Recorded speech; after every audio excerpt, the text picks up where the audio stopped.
Bold twist in the Middle East, Trump-led precision strikes cripple Iran's nuclear network, and the former president hints at something more. Make Iran great again. What does it signal for diplomacy, deterrence, and regional stability? Let's unpack it.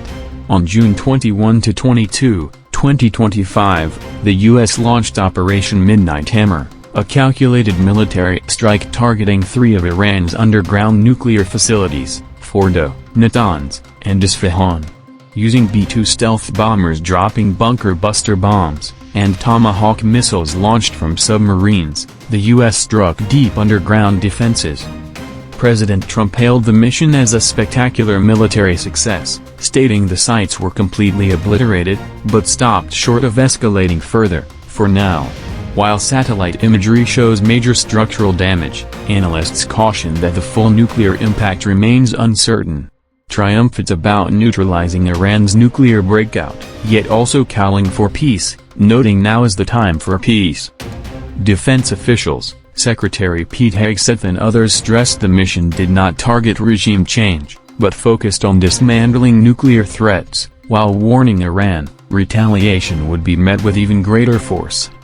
Iran's posture, condemned the attack as a reckless violation of the UN Charter, vowed to defend its sovereignty, and promised to retaliate if threatened. Meanwhile, U.S. allies and global bodies, including Europe and the UN, urged de-escalation and a return to diplomacy. Only days post-strike, Trump made a striking move on Truth Social. Greater than if the current Iranian regime is unable to make Iran great again, why wouldn't there be a regime change? MEGA. This echo of MAGA now MEGA, ignited immediate debate. Supporters viewed it as a rallying cry, signaling a tougher posture to encourage systemic reform in Iran. Critics blasted it, saying Trump was blurring lines between targeting a nuclear program and targeting a government. Administration officials, for example Vance, Rubio, Hegseth, quickly issued damage control, reaffirming no regime change objective, though Trump's comments sparked internal confusion. The mixed messaging created friction inside the U.S. Politico reported that Trump's ambiguity muddied the administration's message, dividing team members over nuclear neutralization versus regime change. Republican voices split. Hawks like Senator Lindsey Graham and Representative Marjorie Taylor Greene favored harder measures, possibly regime change. Others warned of getting dragged into open-ended conflict.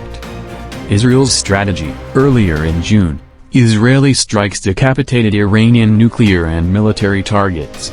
Prime Minister Netanyahu openly suggested they could spur regime change, lining up with Trump's meager rhetorics. Global alarm. China, Russia, and others issued warnings, urging restraint. European nations pursued evacuation and called for swift diplomatic dialogues. At the end, what would you say about this situation? What happens next?